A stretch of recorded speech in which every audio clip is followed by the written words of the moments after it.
This is a test of the emergency broadcast system. If this were an actual emergency, we would, what does it say?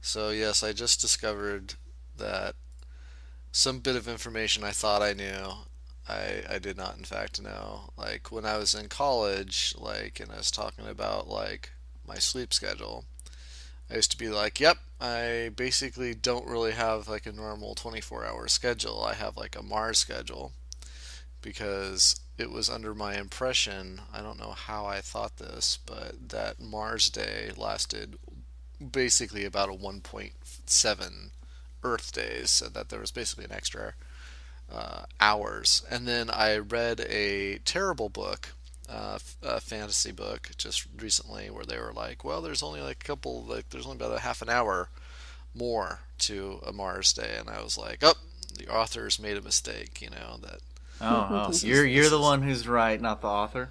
yeah, And then you that's just right. went to No. look it up, and what's And the then I, verdict? I was like, but if I'm going to talk about it and yeah, if I'm going to talk about it, I need to get on Wikipedia and do some fact checking, make sure that I was indeed right. Because when you're reading a fantasy book, it's no big deal, but that it is true. Like my sleep schedule tends to mirror more of like a 1.7. So Hour cycle. yeah, I I wonder don't if know it if was that's good for you. Venus. Well, is it? What is Mars then? Like, I want to know It's now. uh it's 1 hour and 37 minutes. Longer? Uh oh, sorry. It's 37. Well, okay, so Earth Day isn't actually 24 hours. It's actually 23 hours and 57 minutes, right? Right. Okay. So a Mars day is one Earth day plus 37 minutes apparently. Yes, Okay. okay. That's remarkably similar. I'm kind of actually surprised how It similar is they are. remarkably similar. Now, every single planet, the further you go out from the sun, the longer the year takes. That's just because the way that um, Yeah, it takes longer to get around. gravity works, and there's like Hey, gravity.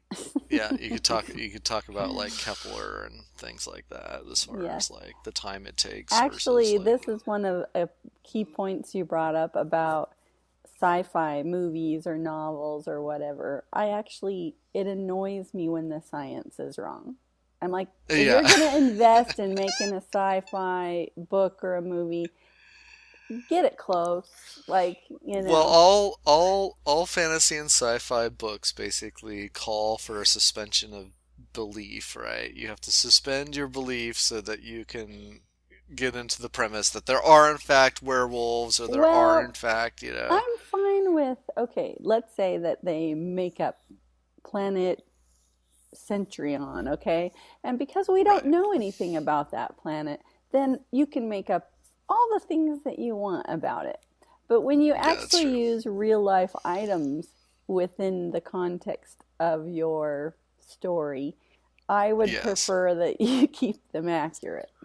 Neil deGrasse Tyson would be proud of this conversation. So, in the case the listener hasn't already realized, we have a guest on this podcast today. It's my mom and Ben's sister, Yes. and that's why we're having her on. Is because she's has a close relationship, pretty close with both of us, and Hi, everybody. uh, yeah, yeah. So I was gonna say. Yeah, I also appreciate the accuracy, no doubt about that. Today is too early for me. I'm You're still kind of struggling. zoning out. Yeah. Well, okay, so I decided to try something because I probably drink too much Mountain Dew. I really do. I enjoy Mountain Dew. I have for quite a while. I drink probably a little too much of it. I don't drink it like every day, and I don't actually think I'm addicted because So what? how much is too much? Well, I'll tell you about how much I drink probably, I but think if you have to make a there's a reason. statement that says, I probably drink too much, Then you probably do. then you probably do. It's true. Okay, so I like caffeine. I really don't like coffee, unfortunately. I wish I did. It sounds like cool. Like you like, it's like beans harvested from trees that get roasted down into chemicals that's you put in your body. That sounds cool. But I just don't like coffee. I like the smell. But the reason is like the caffeine is great. And I recently, we're doing these podcasts in the morning, and like I said, I don't know, I can't do coffee, so I was like, okay, I need some kind of solution. So I decided to try to pick up some caffeine pills, and so I popped one of those. So I think at about maybe 30 minutes from now, I'll really perk up. I'm hoping that. Okay, do we need to So get on the you're whole conversation of the whole, what are those little mini things like Red Bull and the 5 or energy drink yeah, or whatever. Yeah, or the those are a five? bit different. Yes, are they? Those have like It's like pumped up like, caffeine, abnormal amounts in a concentrated form. Isn't that the same yeah, thing? yeah, but Obviously, same if as you're coffee.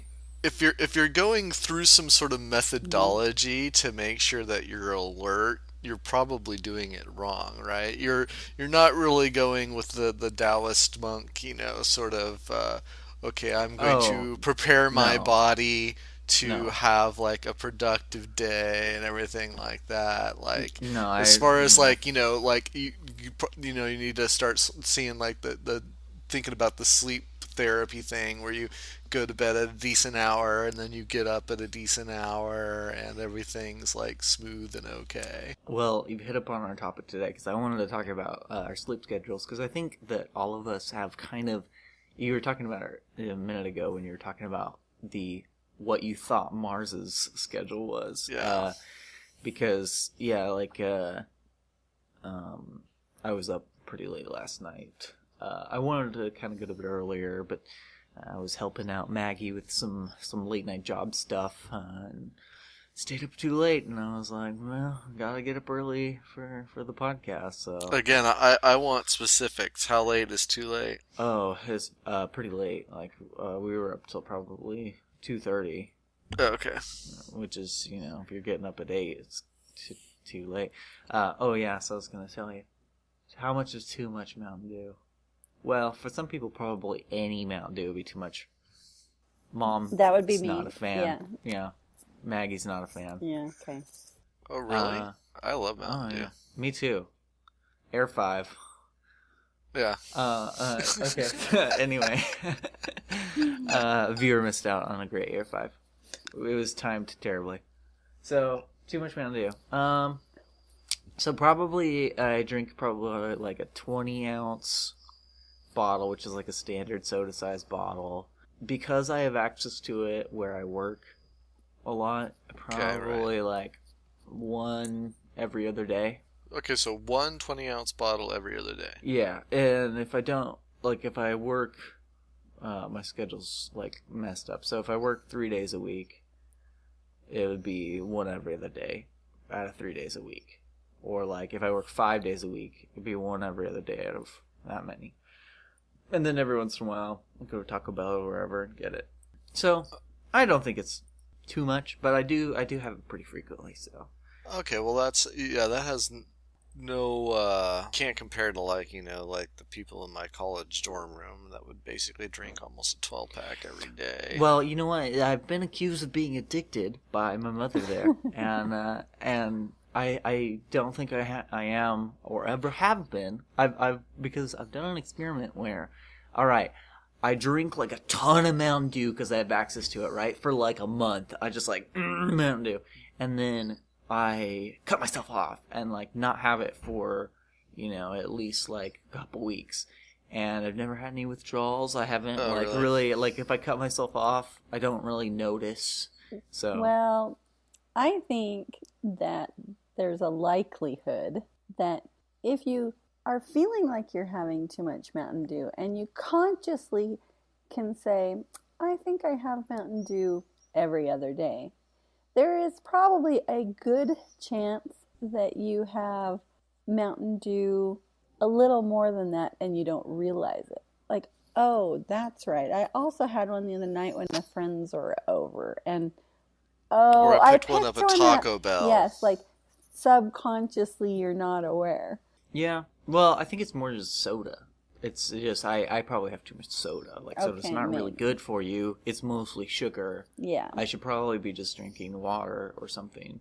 You know, that's really like what I feel like. If I'm gonna stop, it's not because it's Mountain Dew or it has caffeine in it. It's because soda's bad for you, Yeah. and like I should be a healthier person in general. And See, that's why I moved to iced tea, because even though I put sugar in it, I basically put 1/5 of the amount that would That's in be pop. if I drank soda. Yeah. right, and yeah.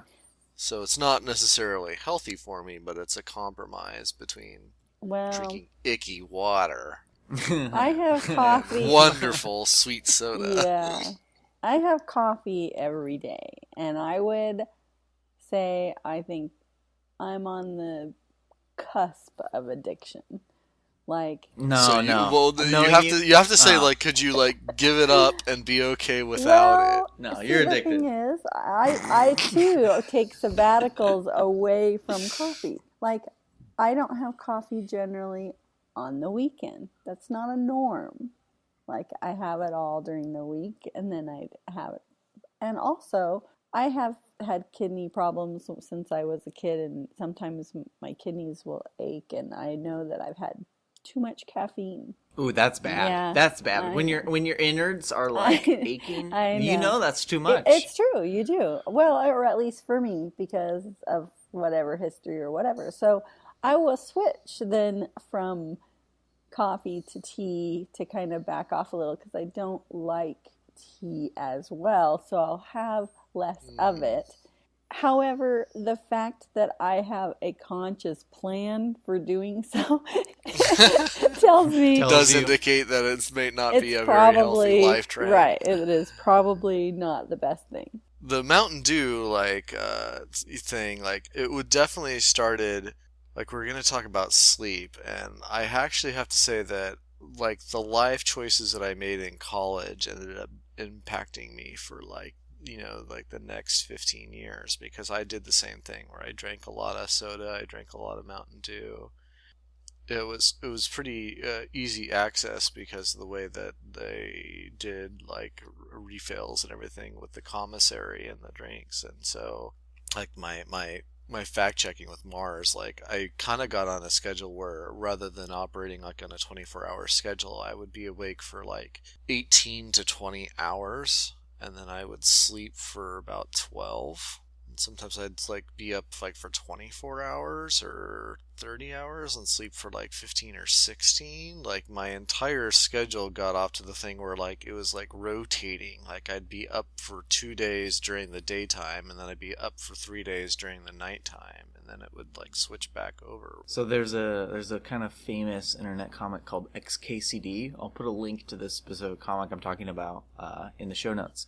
But he basically tries to do this as an experiment because he realizes that like he kind of does that every once in a while, like everybody does, where you stay up for like 18 hours and then you just want to like sleep for I don't know 10 or 12. Right. He basically made it in. He cut it into his schedule because like at the time he was working I think like a 9 to 5 hour job, like 9 to 5, and he arranged it so that he would like perfectly line up with his 9 to 5, and he could basically have that rotating sleep schedule. And then like during the weekend, those are the days where he like sleeps during the midday. And he tried to like do it on a schedule, Like for a month or something, or I think for like 2 weeks, and he was gonna do it for a month. I can't remember. We'll look at it after the show's over. But I watched a document. Go ahead.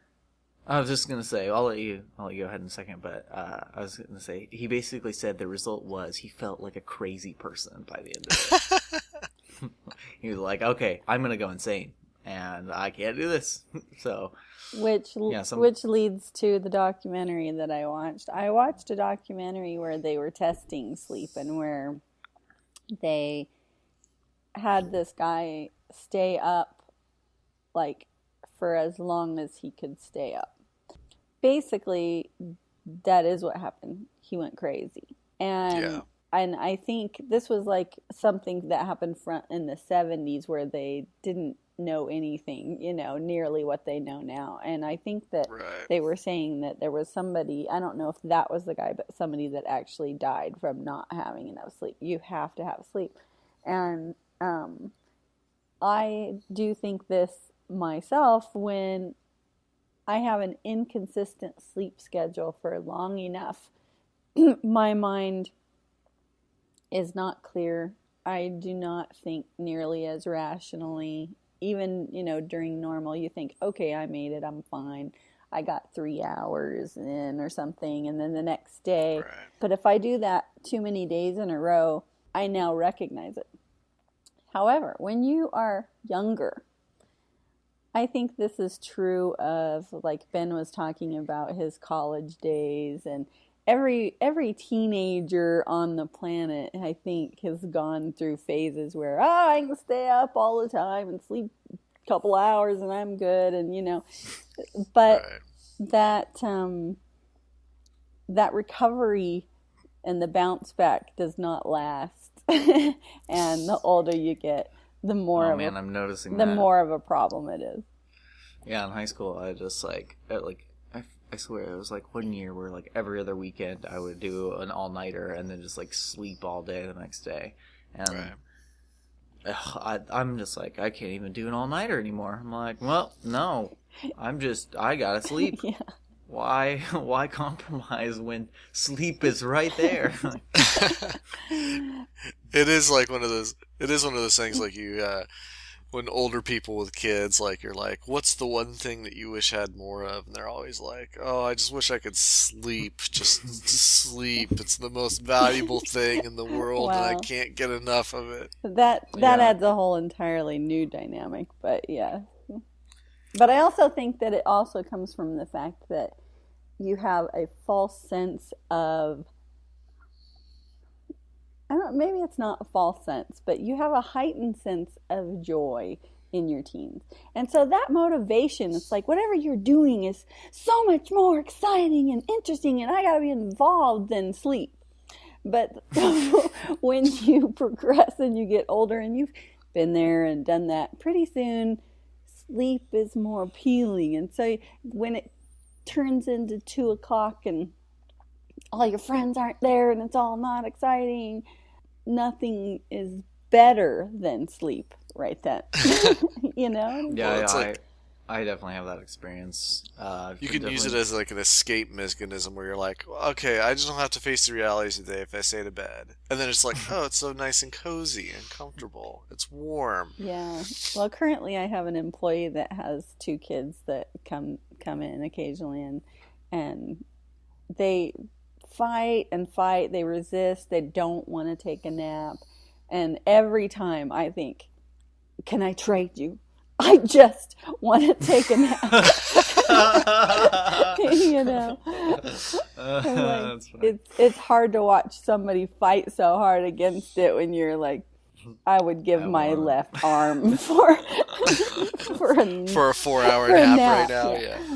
Gosh, well, I have to say, like, as somebody growing up who, like, I think I grew up right around the time where video games started to get awesome, where Right. like you guys are a little older, and you guys grew up in a time where video games were just starting out, and I grew up where it's like, wow, this is like starting to get awesome, and so there were definitely some long, awesome, fun Halo nights where I'm just like, with my friends and we're playing Halo till the wee hours, and yeah, I totally had I had a blast doing that. But like now, sleep, yeah, totally. I'm not gonna skip that. Yeah. Right. But I think we all stay up pretty late most of the time, right? Like I don't do. usually go to bed before 11 ever. I was just telling Ben before we started that I very rarely go to bed before 1. Right. And I was like, despite the fact that you could be better if you wanted to Right. It would be. get to bed at like 9. So this is something that's actually not true with me. I sometimes go to bed at 9 o'clock at night. The whole thing that I set up at college, my sleep schedule that I messed up, it still messes with me today, where I do kind of do a rotational sleep schedule now, where That's like weird. I am not perfectly on the sort of like, most people think of it as like 8 hours at work, 8 hours of play, or other things, and then 8 hours of sleep, and that makes up your 24-hour day. Because of the way that I did things, like I don't really operate on a 24-hour day. How many hours do you need? I usually, naturally, I think my body, I would probably sleep 12, and I would be awake for 20 to 18 hours if we didn't live on Earth. But unfortunately, we do. And so as I've grown older, my sleep schedule, like the whole rotation thing, actually works out really well for me as far as feeling and being alert and like operating on stuff. The stuff that it really messes with is that because I'll be awake during the nighttime, sometimes when like my day schedule like flips back over where it's day, I don't think about daytime activities, right? I'm like not like, oh, I'm awake during the daytime and the sun is shining. This is an opportunity for me to go out and do yard work, because like I'll be awake for like the last like couple days all during the night, that I've switched over to be like, okay, well, what do you do at like 2 a.m. when you have like family in the house? You're not gonna like play guitar and rock out to Van Halen or something else like that, right? You're going to like sit with your headphones and be kind of quiet while you watch something online or something, and you do headphones stuff with headphones a lot, all right? And it's like, could I, sometimes I find myself at like 4 in the morning going, I wonder if I could do dishes without waking Christina up. I wonder if that's an option. And it just Yeah, that's doesn't weird. really work. So even though like my sleep schedule is somewhat natural in its rotation as far as feeling wise, it's terrible when it comes to just Practicality and being part of society and being awake, during business hours and able to take calls, or someone wants to come over at 11 to like, pick up something, like say a family member's going to drop by the house to pick up like the vacuum you borrowed or something like that. It just doesn't really work. So like for all the listeners out there who have like wacky sleep schedules in college, I would say be wary, because you might be establishing something that you will find impacting you for years later. However, there's another, I don't know, I guess you would say there can be another type of impact, and that is when I feel like I have had enough downtime, I get creative. So I will Yeah. be sometimes at my most creative at like 11 p.m. And when I was living at home as a kid, this is when I wanted to paint.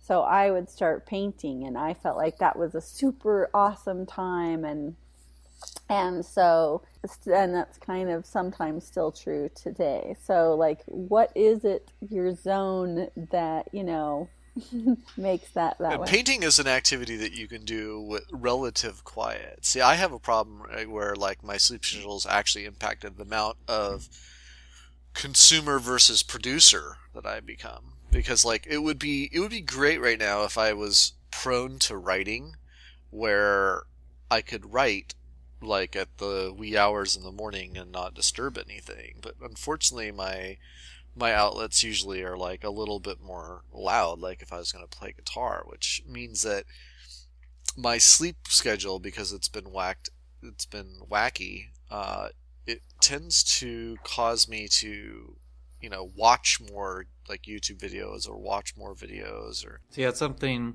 I was gonna say. That's something I was wondering. Like, if we put you out in the woods and you just had the sun to go by, I'd be willing to bet you'd reset pretty quick. I bet you'd go to sleep when it's dark and be awake when it's day, because I think that's the yeah, I natural think so biological too. Yeah. thing. yeah, And the fact that there are lights and screens to enable your weird sleep schedule is like probably the cause of the problem.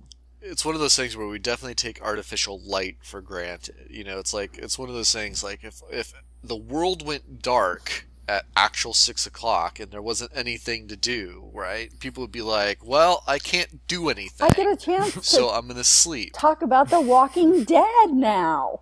I haven't watched past season 4. Okay, so like where my obsession is Harry Potter and Ben's obsession is World War II, Mom has like a mini obsession with The Walking Dead. Like that's her show.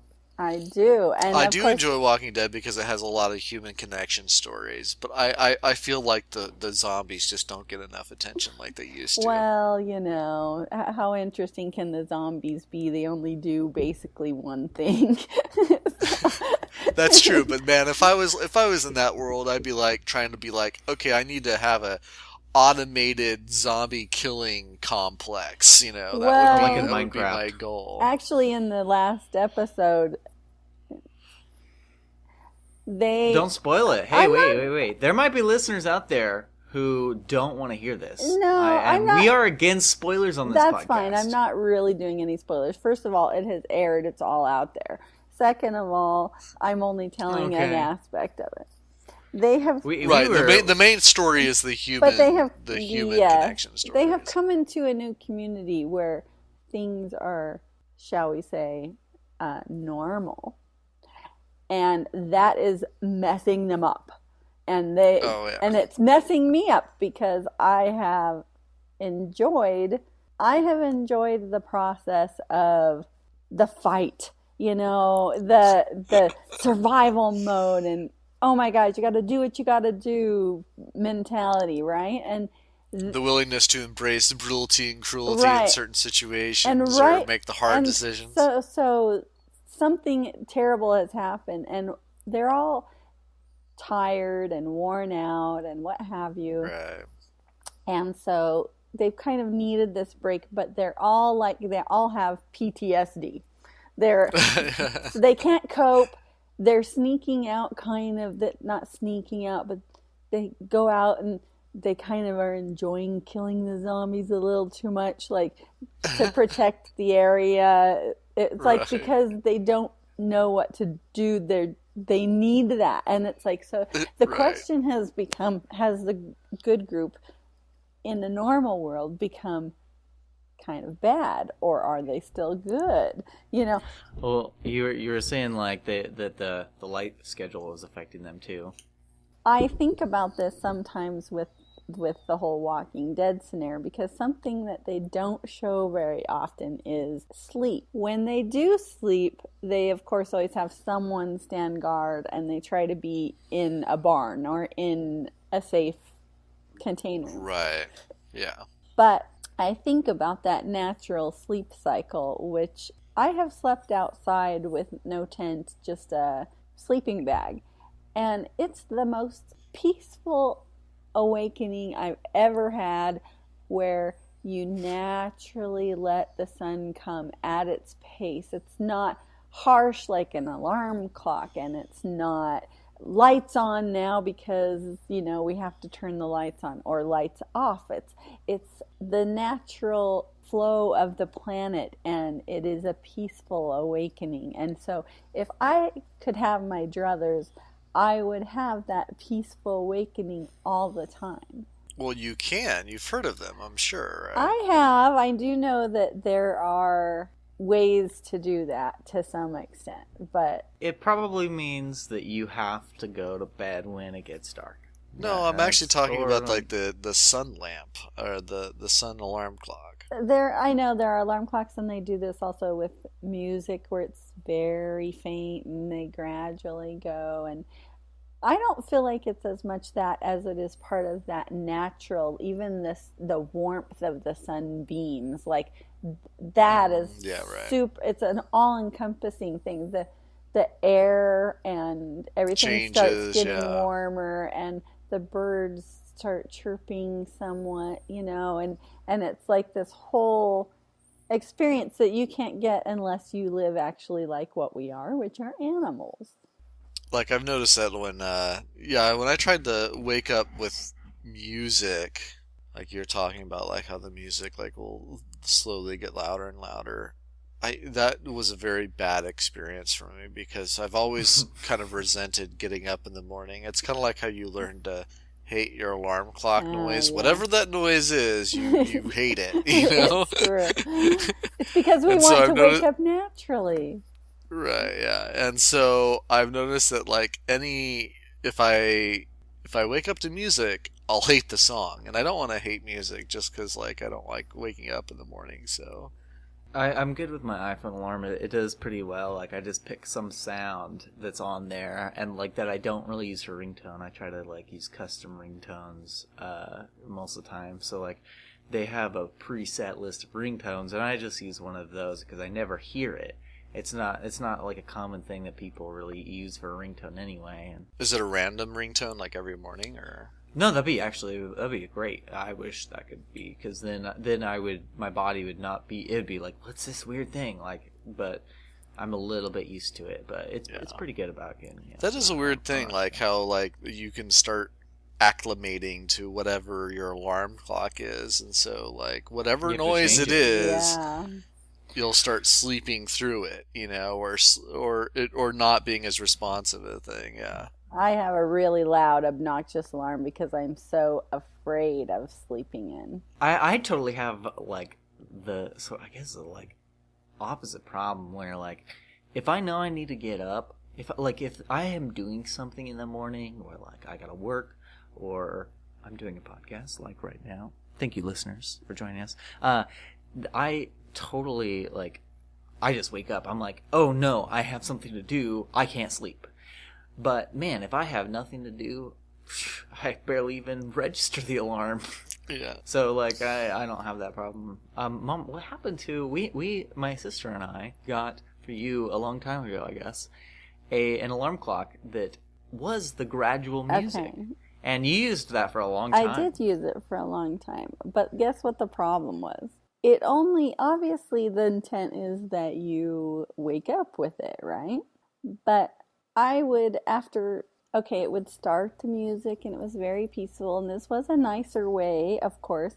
But again, after like 20 seconds or so, you want us to turn it off. Right. Turn it off. So I would hear the same 20 seconds of the same music every day. And eventually, and I couldn't figure out a way. It wouldn't let me like do that random shuffling thing. It just wouldn't let it happen. So eventually I got tired of that, and yeah. But I did use it for a long time.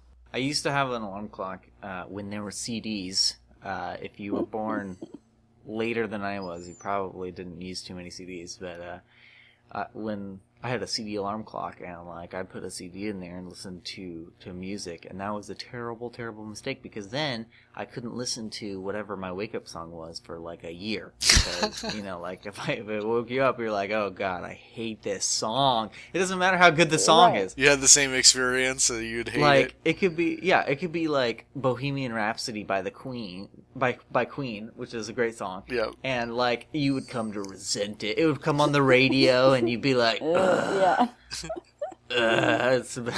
so no, you can't use the music. Yeah. Like you got to use some random generic music. So I'm wondering whether or not you guys have had this experience where, like, at one point in your life you're struggling to get up, so you decide to, like, not only move to the obnoxious alarm, but you're going to use other methodology to help you wake up. You're going to, like, put it away across the room. Yep. You're going to, like, create absolutely. barriers that you're going to trip over on the way to get the alarm clock. That has never worked for me. Oh man, when I was younger, I would put like stacks of books on top of it. I would like to put tape over it, and like that wouldn't stop me from going back to sleep. I'd be like, all right, just gotta turn it off. Hit the alarm, go straight back. Yeah.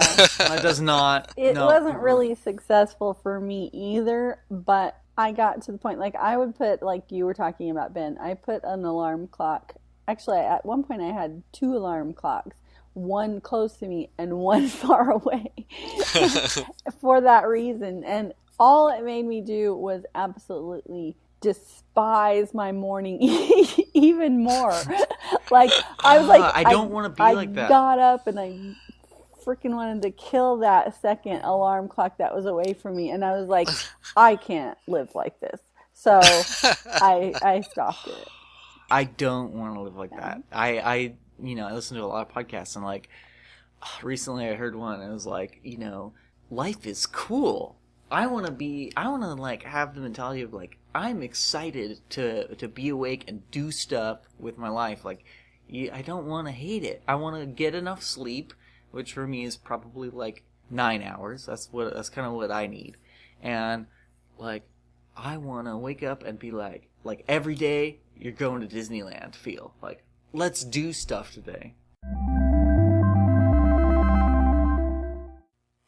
Okay, so I think most people don't really have true moments of clarity. I think things that you realize are more like a gradient or like a gradual transition. And like, I think it's been that way for me as far as knowing when I was an adult. I haven't gone like, oh wow, this is like, I'm an adult now. I've basically taken responsibilities on things over time, and it's usually something that one realizes in hindsight, where you're reflecting upon what your life has been like the last several years and things like that. You have to say, okay, what I've done is qualified for either adulthood, or whether or not you're going to like say that I've been producing material, like whatever it is. It's one of those things that like, it's really hard to have like foresight about how your life is going to change. I think most paradigm shifts are that way, where like, if you're going to have a change in view on something in a major way, it's going to be like a culmination of like memories and experiences that kind of lead up to the point where over a period of time you realize something isn't true that you thought was true. So like, you're like, oh wait, I don't actually believe that anymore. I believe something else. And like, but that usually doesn't happen all at once. Like when I was becoming like going from basically being religious to non-religious, I got to a point where like I had some foresight that my identity would change, that what I basically had believed would have to like come under some sort of review topic. So I knew that like going forward, that like my entire basis of like foundational ethics and how I felt about things and the way I perceived people and judged people would change. So I did have that kind of foresight, but I didn't really have any sort of, when it comes to like things that will change your identity, you usually don't have any particular thing that you can foresee and then actually incorporate in your identity. Like your identity is usually always a construct of past, in hindsight. It's one of those things where you experience it and then it impacts you and you go and you change. Mm-hmm.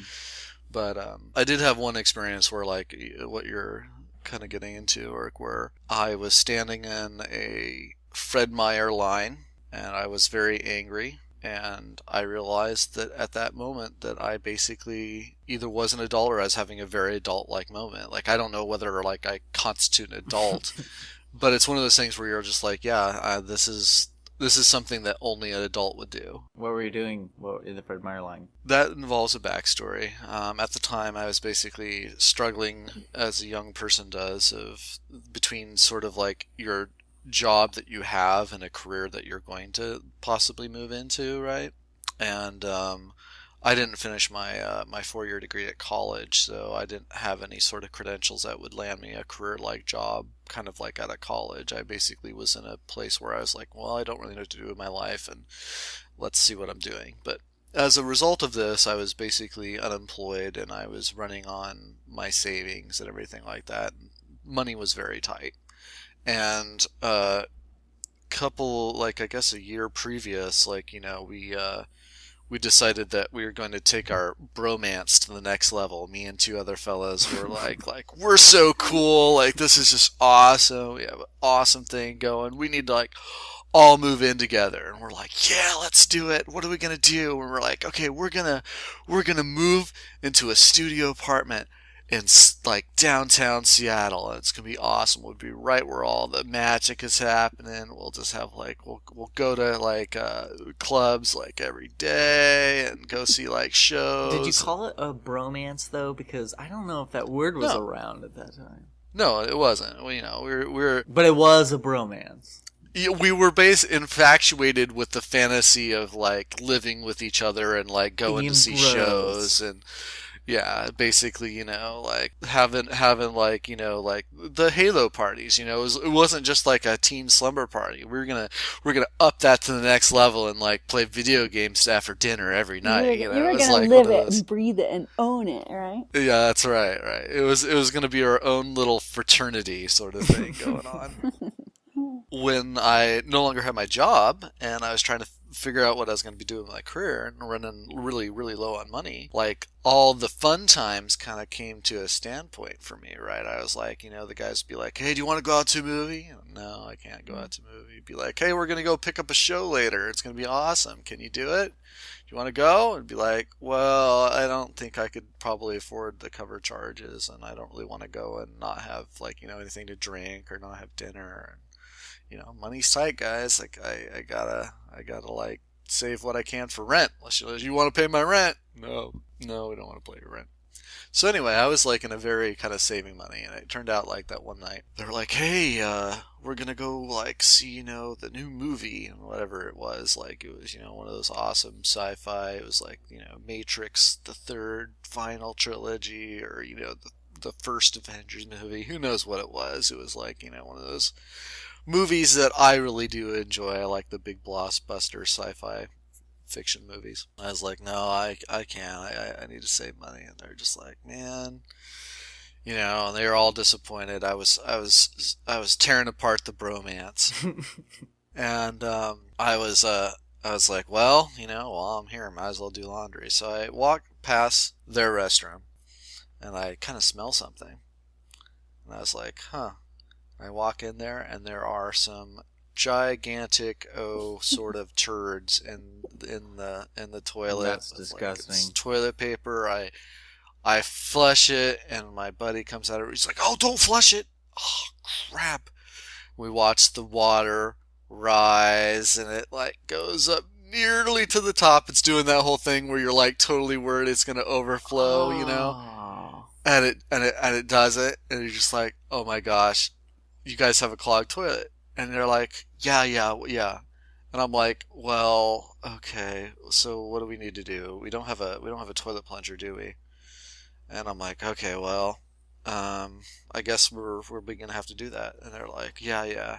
And they're like, I was like, well, how long has this been like this? And I'm like, oh, it's been away for a day or so. I just been using like the toilet downstairs. And I'm like, what do you mean it's been like this for like a day or so? And they're just like, well, if you just let it sit, it'll kind of degrade, and we can just let it kind of Never. sit there for a while, It and never then we'll, will. we'll yeah, we'll just flush the toilet, and it'll be fine. Like it'll just clear all itself out. And I'm like, no, like we need to like get a toilet plunger and like take care of this. And they're just like, well, yeah, okay, we'll do that. We'll do that. Like after the movie, and I'm like, what? Wait a minute. You guys are like, okay, so you're going out to dinner, you're doing this, and the movie gets out like 2 a.m. Where you're supposed to like get like it was some obscene time at night, right? They were gonna go catch a couple things and then go to the movie late at night. They'd already bought their tickets on Fandango and everything like that. And it was just like, okay, well, you're not gonna be able to go to like Fred Meyer or Safeway or whatever because they all close at like 11 or 10, and like the movie gets out after that. And they're just like, so this is gonna be They were living this the for another fantasy, day. the bromance where toilets unclog themselves and where they will of course take care of it after a whole big evening at 2 a.m. They were living the fantasy, man. Right, and I'm just like, okay, so this thing has been like this for a day or so, and it's gonna be like that for another day or so. I'm like, no, dudes, okay. Rather than go to your record store after dinner, I want you guys to like stop by and get a toilet plunger and unplug your guys' toilet. And they're like, no, man. Like we're gonna go out and we're gonna have fun and we will take care of it. We will take care of it, but we'll go ahead and do it tomorrow, like because like that's when we got the time and that's when it'll get done and it's not really a big deal. It's not bothering it. I'm like, okay, well I'm doing my laundry and how I even found this thing is by the smell. Like this is not Oh man, cool. this goes back straight to your thing about like with goals. You shouldn't say I will do it. You should say I did.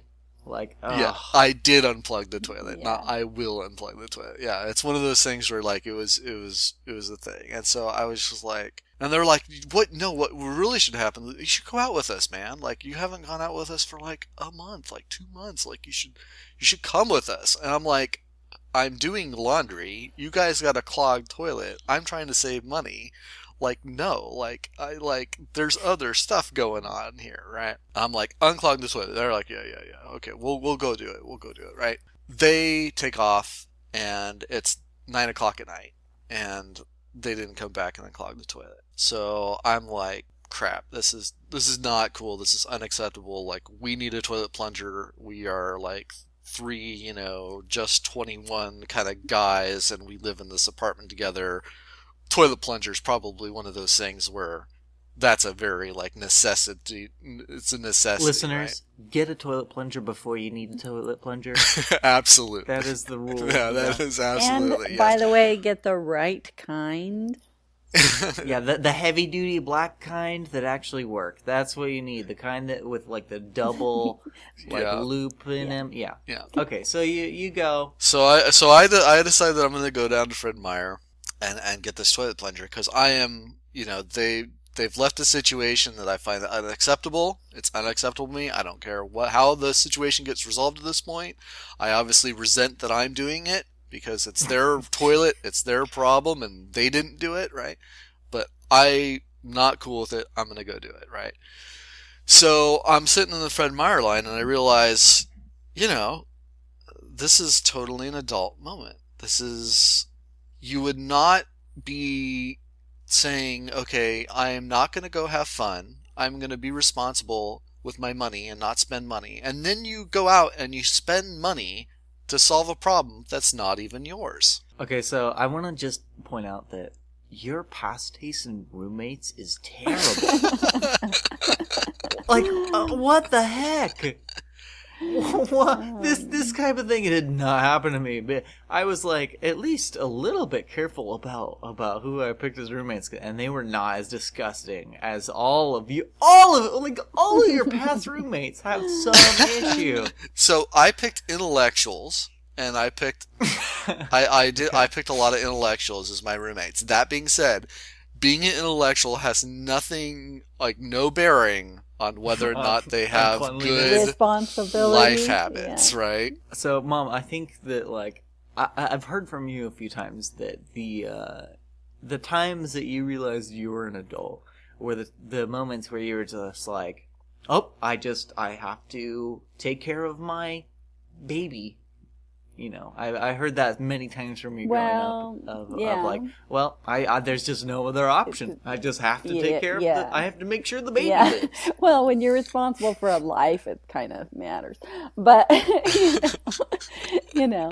I think there is a process. There is a time when I think, my personal opinion, when you actually convert kind of to an adult. Now there are all these steps along the way, and there are levels of adult. I think I talked to Ben about this one night. There are levels of adult. You start becoming or trying to become an adult all along the way from the time you're 16 and 17 and 18 and 19 and 20, and there are levels of adulthood.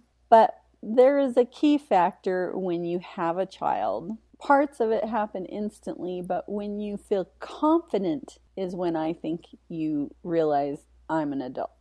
When you first have a child, it is, and I don't want to scare anybody, this is the bad part.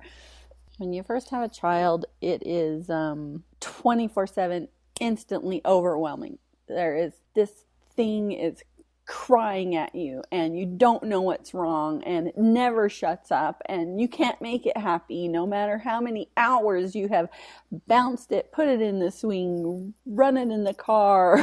It doesn't matter. You have fed it, you have changed it, you have done everything you humanly know what to do, and it is still unhappy.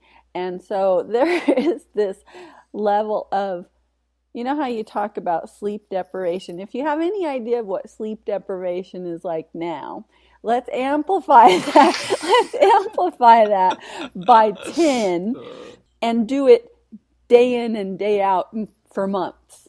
Okay?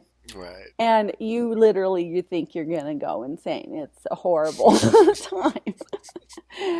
But slowly, you start to get this routine out of necessity. Like, I gotta wash the bottles, and I gotta pump the breast milk if you're a woman, and I have to, if you're the husband, I have to come home and I have to do this thing, and you go through this routine at night where that it needs a bath and you have to wash its clothes, all things that you could neglect when it's yourself. Yeah. And and you can no longer neglect it. It's just wham, you're on. Not to mention that the child is screaming, it has medical issues, and you are totally unprepared and unsure what you're supposed to be doing. Like, and you're worried about it all. Like, the level of anxiety is like through the roof because you're like, oh, I don't know what to do. Okay. So, but there is this gradual thing that happens where you get into routine more, and you start reading the baby, and you understand it's what's wrong, and you now know how to treat it, and it's growing and it's changing and it's becoming more calm, and it understands you, and all these things happen. And about a year after the child's born, you realize, I can do this, like for real, like wow, okay, I know some crap. Yeah. The only thing I can think of is like the only thing that is coming to my mind is that, like, wow, I'm so glad condoms exist. Yeah, well, at this point, I'm glad that's what you're thinking.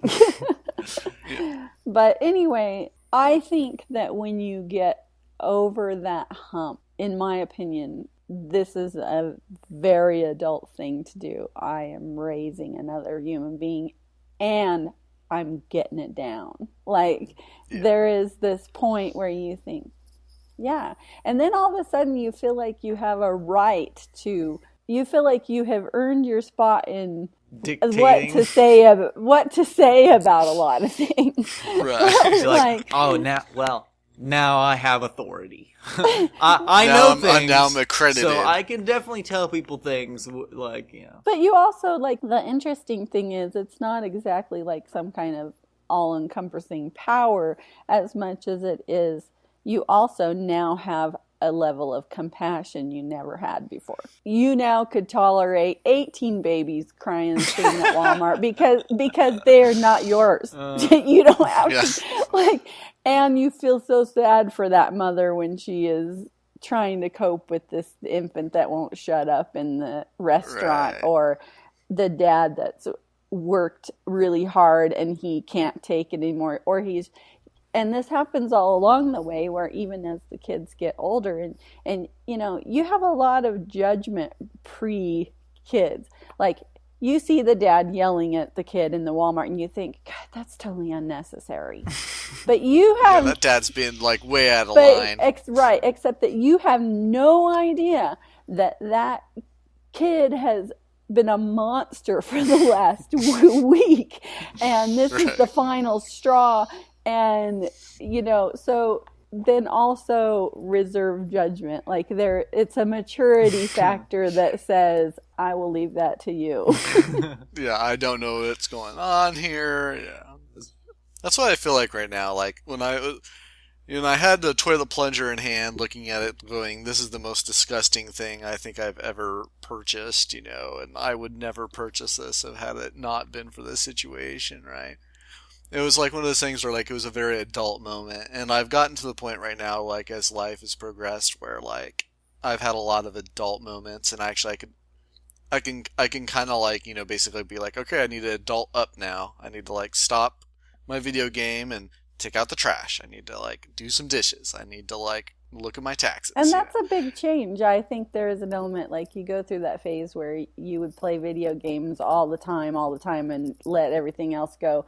But there is a change, a shift that you start saying, I need to take care of my responsibilities. Right, but it's not like one of those things where, like, especially like when you have a kid, like, you are kind of an adult all the time by necessity, because somebody else is basically not aware of what is a responsible decision or Right. irresponsible They decision. have to And have their so, decisions made for them. There's no other option. right, you end up playing proxy, being like, okay, no, you've been outside for 5 minutes now. You need to come inside and get your coat on if you want to play outside anymore. That sort of thing. You now not only have to take care of your responsibilities, you have to take care of theirs. It's not like you just shift and take care of theirs. You It's still more. have you Taking on you double you workload. still Yeah. have all your bills, all your fights with your partner, all your, and they've added more. There's this. Well, I don't think he should play with Johnny. I do because they need it. Yeah, I was just thinking of one of my favorite authors and YouTubers, John Green. He kind of, he was going through this experience of having a newborn, and he is also, putting up YouTube videos at the time. So he had a very astute comment, which was like, the baby doesn't actually have to know whether you're like a good parent or taking care of yourself and everything. You just have to trick the baby into thinking that, which is like, all you have to do is do what you have to do. Like, you don't actually have to, if they don't know the difference, then it's gonna be fine. Well, it's one of those things where, like, it's okay to look like a whore, like just like a person who's like utterly in tatters and ragged while you do your laundry. The important thing is that the laundry gets done, so that your kid has clean clothes and everything like that. You don't have to look beautiful while you do the laundry. You don't have to look beautiful while you do the dishes. Such is why you end up self-sacrificing so much. Yeah. I definitely think I'm now at the point where you guys are, you're talking about taking care of your own stuff. I'm at the point now where for probably about a year, I don't ignore my responsibilities. Like, I finally, when you're a teenager and when you're in college, you still have that time where you're like, I can do homework tomorrow or like whatever, and like I don't do that with bills anymore. I don't do it there's nothing that I need to take care of where I'm like, I'll just put this off. I really do. I try to take care of all my stuff now. It just makes your life better. It does make your life Like the bills sort of thing, like, we're especially like, I mean, I remember like when I was like transforming up, and like you'd be like, okay, I have this bill, yeah, I'll pay it within a few days, and you were kind of wishy-washy with your bills, right? Where you kind of got around to them like, a week, and then you had the one bill that slips through your fingers, like you forget about it because you set it on like the bookcase out of the way, and like you forget that and so you get like the warning in the mail, and you're like, oh, I thought I paid that. Like, oh my gosh, like you come to like some sort of realization that had you live in a more cruel world, some guy with a club would be coming back to like, beat you up sort of thing to make sure that you paid your bills, like in all the yesteryears of, pay up loan sharks. So it's like one of those things where like you're like, it's now like if I have a bill, like, and it might sit for a couple of days, but it has a place like right in my way, right in my line of vision until it gets paid, and it bothers me. So it bothers me so much that usually they get paid like that night, because like I don't like them sitting in this place, like right on the kitchen counter, like right there. Now I might have I might be I've been good lately about taking care of my responsibilities, but one way I know how you really are older than me is because you still think about paper bills. I don't do that. All my bills are digital. I don't even have that many. Like I just have, I've got a few bills, but paper bills, I barely even get paper bills. Like if I get a bill in the mail, I'm like, what am I doing? I have to go online and unsubscribe from the paper. Yeah, this is one of those bad things, actually. I think that what's kind of been, it's been the change in generational shift. It's a holdover, is that what people, like, the reason we still have paper bills on a couple of our things, because some bills are variant, like energy and electricity and water. And so you get a leak in your water. Like, this is one of the things that we were doing in Mount Vernon is that we didn't move our water bill over to electric because we were having problems with like, our leak in our sprinkler system, and it's a good thing that we didn't, because as soon as the bell would arrive, we would see it on paper and arrive, right? If it goes to electronic lines, be like, how often do you really go and you're looking up your billing history online? If it's like just taking care of magical. That's part of being responsible, is that you regularly check online, and once a month you check it while you pay it, because you can't really pay those variant bills like by setting up a monthly thing. You can do that with rent, but not right. You those. still have well, they have automatic deductions. They do, so you but you don't do that. Automatic. That's a bad idea in some respect because of that variance. If you have some leak or some weird electrical thing,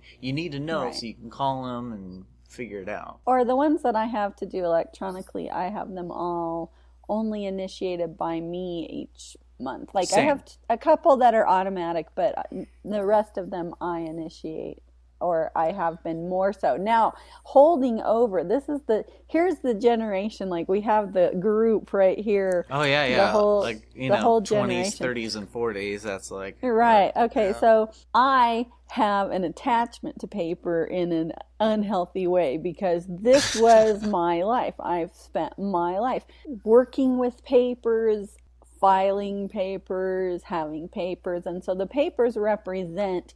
this is the responsibility to me, right? So when I have a stack of bills, I know there's a stack of bills and whatever.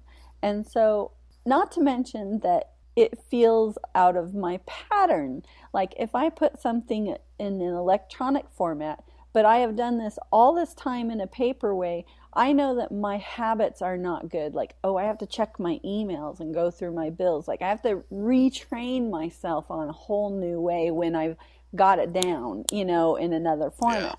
And so this is hard for me to transition out of. I'm trying.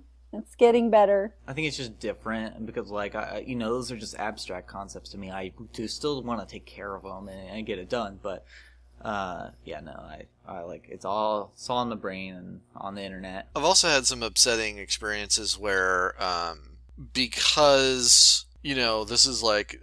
Because of the generational gap and because I started doing my electronical bills in the late 90s, early 2000s, companies hadn't really gotten their shit together. Right. There wasn't easy online banking and right. Or you might find that this is the kind of thing that would happen.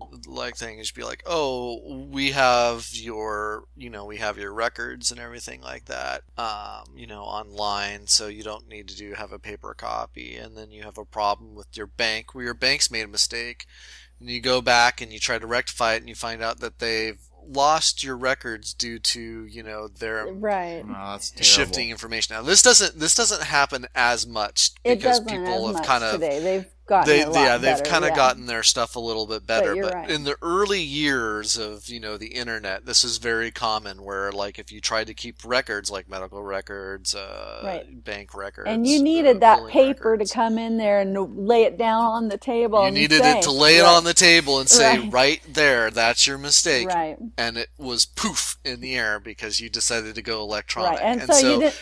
So trust was an issue. Yeah. Yeah, it's still a possible problem because anytime that you basically trust someone else to take care of your records, it could go. You no longer have control over your true, records. But I don't feel that attachment to the bills. I'm like, this is such a waste of paper. The only paper thing I have a real attachment to is books. It is. Books definitely. I think books won't go away. Well, also for the older people, you start realizing that you're lugging this adulthood around with you every time you look at a file cabinet, and you're like, man, this thing fucking weighs 300 pounds. It's true. You were saying that you're starting to get on the internet in the early 2000s with your bills, at least. I just wanted to make you both feel old and remind you I was in grade school in the early 2000s. Yeah. But however, you have to give me props for being a very technological-minded mother. Totally. And I brought that into your life. I'm totally grateful for that. The only thing that I wish I had learned that I really didn't learn was programming. That's one of those things I did. I wish I would have taken a class or something where I learned that skill because it's so valuable now. And Yeah. Yeah, it seems like rather than teaching English in high school, they should just teach programming in high school, just because like it seems to have a really broad application, and almost everybody from like graphics designers Yeah. to any sort who do a podcast to marketing or I sales, feel like like a lot of what we teach is antiquated and not job related. Yeah, Like, we've talked about it before on here. Yeah, it's so yeah. true. But I was going to try to get back to the adulthood thing. I think there are some things also that make you an adult, which are, yes, the bills and things, but also medical and health issues. When you have serious medical or health issues and you now realize, like, I'm not invincible and I have to take responsibility for things and this is kind of scary, and you have to go through that whole process. I also think those are maturing items. I'm still invincible. Yeah. No, actually, I was going to say last week we Yeah, kind of how had is your cut? we Ben and I talked about this last week that I had like a gash. oh, the fast My healing. fast healing. It's almost healed. Almost completely healed. Yeah. But I did That's have great. that moment of realization of, wow, I am mortal. This hurts me, and I'm not okay with it. See, I guess in my late 20s, I had this period where I was very, we talked about the whole, you can apply for an entry position. You only need 3 years of experience. You're like, well, it's not much of an entry position, is it? And I was like, and at that time, like my father was retiring, and like he talked a little bit about it, where like he was like, well, it's kind of hard to find a job when you get older, because not as many companies will want to hire you if they feel that you're on your way out, especially not for what kind of pay you are. And you can basically give assurances that you really would like to work for another 10 years, but a lot of companies will not do it. And so at the time I was coming under fire for both. There was like sort of the lack of experience ageism, and then there was the overqualified from my father, like that I got to see from like overqualified ageism. And so I guess at that time I like started thinking about like older people, and how it's kind of interesting, like when you start to get really very elderly, it's like you have like this separation between who you are and what your body is. Like your body becomes much more of a mechanism that transports you inside of it, like where you're not like.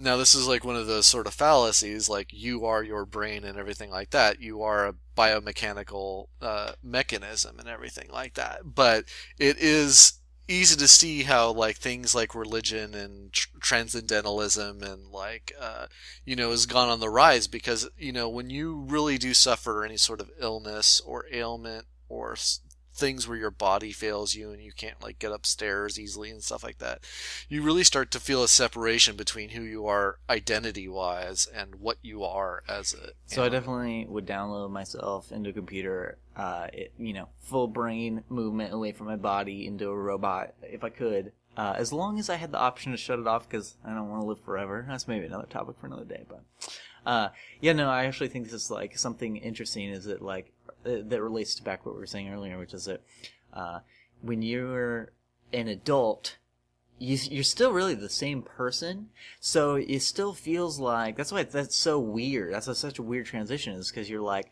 you know what? Like I still feel like a kid, and it's really because you just feel like you're the same person, and you still have all the cares about the world, and you still like to have fun, of course. So like.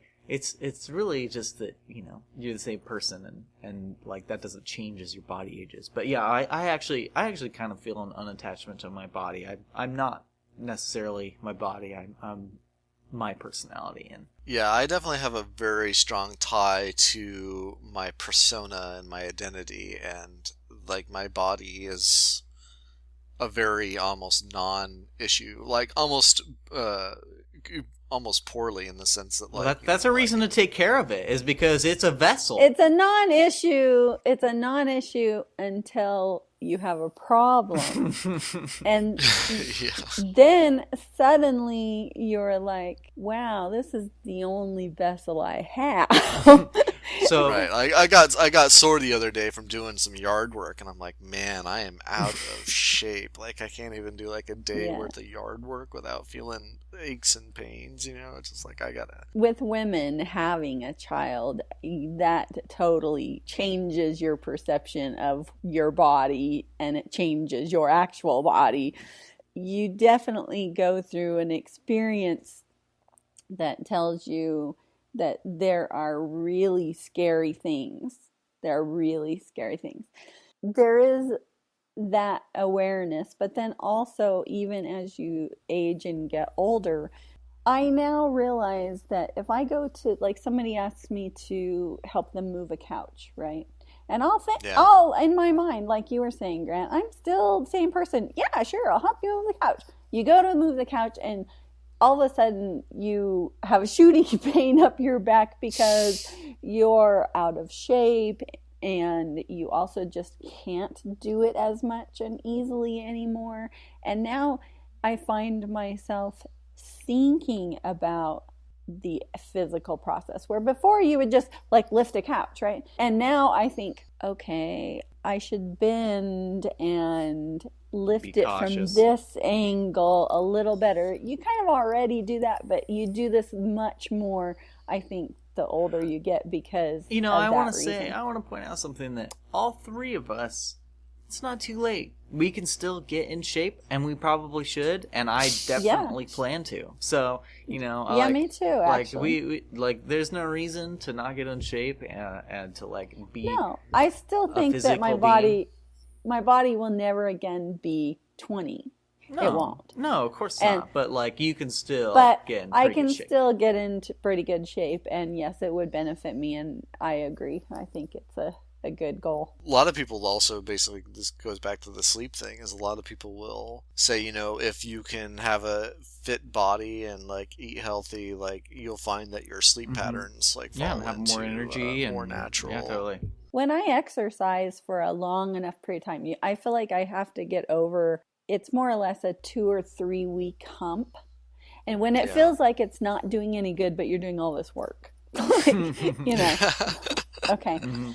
But to be dedicated enough to get through that section, then you start feeling the benefits, like, Totally. wow, I have more energy, and Totally. wow, I feel better and more alert, and like, oh, this really does like actually help my body, actually helps the rest of me, my brain and everything else feel better. Maybe this is just the caffeine pill kicking in, but I'm feeling like, later I think I'm going to go for a run today. Yeah. Yeah, exactly. Do you get inspired to do things by talking about them? Yeah, totally. Sometimes. Like I do. Yeah.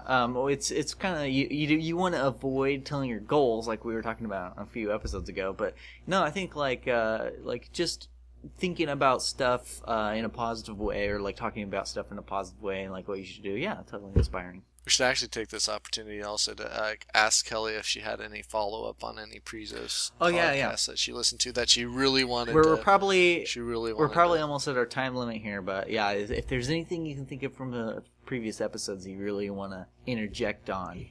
The problem was that as I was listening, I wanted to interject right then, and I couldn't. Like, it was taped. Yeah. Well, So I mean, that's why we had you on, at the right? moment. Yes, thank you very much. So right now I'm having trouble thinking about it because I'm thinking about all the other things that we were just talking about. So I don't know, but I might. I didn't know if there was any particular one that you like had a bone to pick that you had to jump onto. I know there were a couple of things that Grant said that I was like, and of course this is the problem with being, mother son, which is I can't remember what it was now though, and I'm probably not going to go back and listen to the podcast, but I was thinking, well, there was more to that than that. Yeah, but we just have some general like things we disagree on. We have different opinions on. I think that's like part of having a kid is like they're going to take a lot from you, but they're also going to reject a lot. Right. But it is true that it's like these podcasts that prompt you to want to say something or get involved, or like you said, be proactive or something. And this is totally true because every day without fail, I do a certain measure of surfing the web about travel and how I'm going to get out and all these things, right? Every day. It's not like a hobby. It's something I am going to have. It's a pursuit. I have to do, right? I just have to get there, right? So that's your true obsession, I think. But when you talk about it with someone, it's kind of like Harry Potter or World War II or travel. When you start really like discussing it and it gets all of those, it's a personal thing you really enjoy. It gets you even more excited and invigorated and passionate about it. And so, yes, I think that you do get motivated by sharing your passion and having feedback about it. Absolutely, yeah. All right, well, I think it's about time to wrap up. Yeah, okay. Mom, thanks for coming on today. Thanks for having me. Yeah. It was fun. Thank you, everyone, for listening. Yep, thanks, guys. This has been a Gravity Well podcast. Thank you for listening, and have a lovely day. We'll see you next time.